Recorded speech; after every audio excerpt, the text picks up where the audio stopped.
नमस्कार जय जगन्नाथ चलन जानिबा एक एजुकेशन खबर देखंतु 10/7/2025 ପାଇଁ ଆପଣଙ୍କର ପାଠ୍ୟ ଟିକା ଶିଶୁ ବାଟିକା ପାଇଁ ଦେଖନ୍ତୁ କାର୍ଯ୍ୟ ଆପଣ 14 କରିବେ ଶିଶୁ ବାଟିକା କାର୍ଯ୍ୟ ଯାହାକି ବିଷୟ ପ୍ରସଙ୍ଗ ସେହିଭଳି ଧାରଣା ଉପଧାରଣାରେ ଆପଣ ବୌଦ୍ଧିକ ବିକାଶ ଏବଂ ସେମାନେ ପାଠ 14ରେ ଆପଣଙ୍କ ପଶୁମାନଙ୍କର ନାମ କୁହ ଅଛି।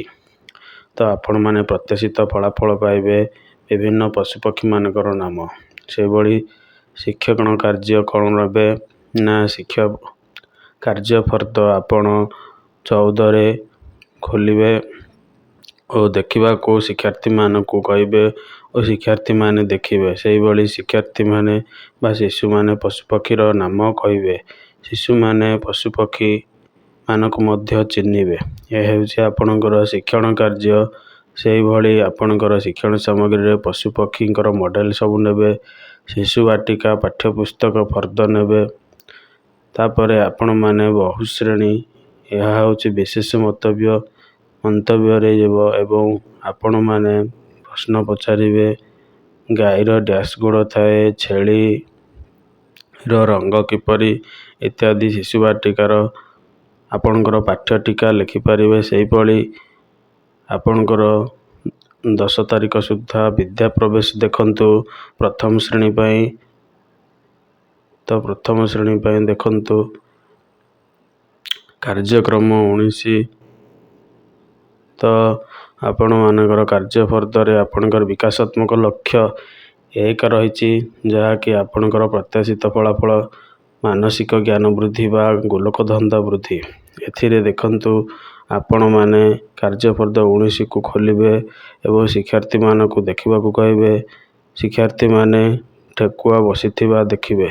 ତା ସହିତ ଶିକ୍ଷାର୍ଥୀମାନଙ୍କ ସହ ଯୋଗ କରିବେ।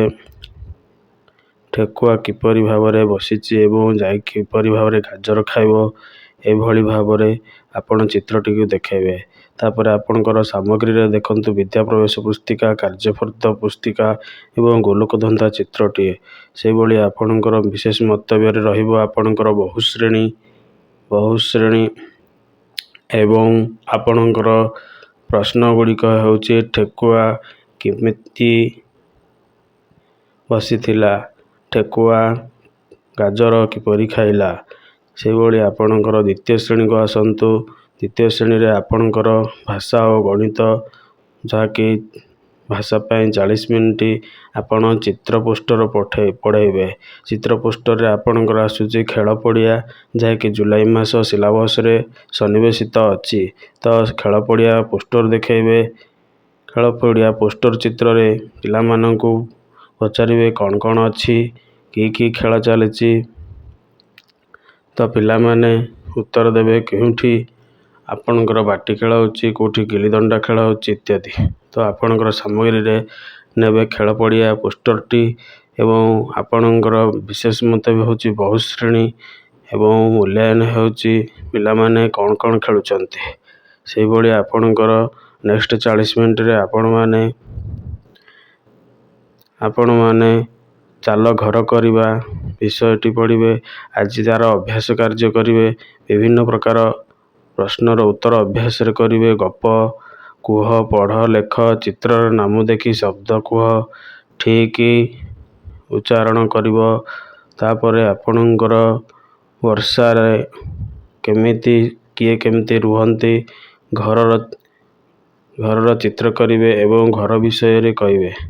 ତ ପାଠ୍ୟ ସାମଗ୍ରୀ ଦେଖନ୍ତୁ ଆପଣ ଗୋଟିଏ ଚିତ୍ର ଅଛି ସିଲଟ ଏବଂ ଆପଣଙ୍କର ଗୋଟିଏ ପାଠ୍ୟ ସାମଗ୍ରୀ ହେଉଛି ଘରର ଚିତ୍ର। ଘର ବିଷୟରେ ସେମାନେ କିଭଳି ଭାବରେ ବିବରଣୀ ଦେବେ। ସେହିଭଳି ବିଶେଷ ମନ୍ତବ୍ୟ ହେଉଛି ବହୁ ଶ୍ରେଣୀ ପାଠ୍ୟ ଯୋଜନା। ଏଠି ଚିତ୍ର ମାଧ୍ୟମରେ ଆପଣଙ୍କର ମୂଲ୍ୟାୟନ। ଚିତ୍ରର ନାମ କୁହ, ଘରେ କିଏ କିଏ ରୁହନ୍ତି ଏବଂ ଗାଈ ବର୍ଷା ବେଳେ କେଉଁଠି ରହେ, ଏଗୁଡ଼ିକ ଆପଣଙ୍କର ପାଠ୍ୟପୁସ୍ତକରେ ଅଛି। ସେହିଭଳି ନେକ୍ସଟ 40 ମିନିଟ୍ ଆପଣ କାର୍ଯ୍ୟ ଫର୍ଦ୍ଦ କରିବେ ପାଠ 15।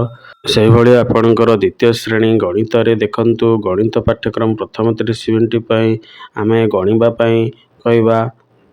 ତ 10 କରି ଯେଉଁ ଦଳ କରି ଗଣିବା ଥିଲା ବିଗତ କ୍ଲାସରେ, ସେଗୁଡ଼ିକ ଆମେ ପୁଣି ପୁନର୍ବାର ଗଣିତ ଜିକେ କିଟ୍ର ସଂଖ୍ୟାମାଳୀ ନେଇ କିମ୍ବା ବ୍ଲକ ଦଶବକ ଆଧାର ନେଇ ସେଗୁଡ଼ିକୁ 10 ଗଣିବା ପାଇଁ ପିଲାଙ୍କୁ କହିବା, ଯାହାକି ଶିକ୍ଷଣ ସାମଗ୍ରୀରେ ଆପଣ ରହୁଛି ଜିକେ କିଟ୍ସ। ବିଶେଷ ମନ୍ତବ୍ୟ ହେଉଛି ଆପଣଙ୍କର ବହୁ ଶ୍ରେଣୀ ତା ସହିତ 10 ଗଣି ସମସ୍ତେ ଥୁଅ ବୋଲି ପ୍ରଶ୍ନ ପଚାରିବ। ସେହିଭଳି ନେକ୍ସଟ 30 ମିନିଟ୍ ଆପଣମାନେ ସ୍ଥାନୀୟମାନ ପାଇଁ ଆଉ ଜିକେ କିଟ୍ର ସ୍ଥାନୀୟମାନ ପଟି ନେବେ। ସେଥିରେ ଆପଣ ଦେଖନ୍ତୁ ଆପଣଙ୍କର 12 ଲେଖିବା ପାଇଁ ହେଲେ ଦେଖନ୍ତୁ 1ଟା କେଉଁ ସ୍ଥାନରେ ରହିବ, 2 କେଉଁ ସ୍ଥାନରେ ରହିବ, 50 ସେମିତି ଲେଖିବାକୁ ହେଲେ ଆପଣମାନେ 5ଟି କେଉଁ ସ୍ଥାନରେ ରହିବ, 0ଟି କେଉଁ ସ୍ଥାନରେ ରହିବ, ସେଭଳି ପ୍ରଶ୍ନ ପଚାରିବା। 21ରେ ଆପଣଙ୍କର ଏକ ଘରେ କିଏ, 50ରେ ସେମିତି ଏକ ଘର ସ୍ଥାନୀୟମାନରେ କିଏ ରହିଛି। ସେହିଭଳି ଆପଣମାନଙ୍କର ନେକ୍ସଟ 30 ମିନିଟ୍ରେ କାର୍ଯ୍ୟପୁସ୍ତିକା ଦେଖନ୍ତୁ। ସପ୍ତାହ 5ର କାର୍ଯ୍ୟଫର୍ଦ୍ଦ 3 କରିବା। କାର୍ଯ୍ୟଫର୍ଦ୍ଦ 3ରେ ଦେଖନ୍ତୁ ଆପଣଙ୍କର ସପ୍ତାହ 5ର 3 କାର୍ଯ୍ୟଫର୍ଦ୍ଦରେ ଦିଆସିଲି କାଠି ଗୁଡ଼ିକୁ ନେଇ ଆପଣମାନଙ୍କର ସ୍ଥାନୀୟମାନ ସଜାଇବେ।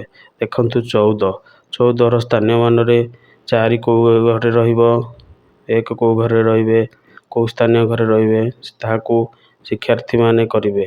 ତ ଆପଣଙ୍କର ସାମଗ୍ରୀରେ ଆସିବ କାର୍ଯ୍ୟପୁସ୍ତିକା ଫର୍ଦ୍ଦ ହେଉଛି ଆପଣଙ୍କର 3, 5 ସପ୍ତାହ। ଦେଖନ୍ତୁ ଆପଣଙ୍କର ସ୍ଥାନୀୟମାନ ପଟିରେ କିଭଳି ଭାବରେ ପିଲାମାନଙ୍କୁ ଦେଖେଇବେ। 12 ବୋଲି ଏକ ଘରେ କିଏ ରହିବ, 2ଟି ଦିଆସିଲି କାଠି, 10 ଘରେ 10 କାଠି ବିଡ଼ାଟି ରହୁଛି। ତେଣୁ ଆପଣ ଚିତ୍ର ଦେଖେଇଲେ ତା ସହିତ କେତେ ହେବ କହିବେ। ତ ଆପଣମାନେ 12 ହେବ 1 ଆଉ 2। ଏହିଭଳି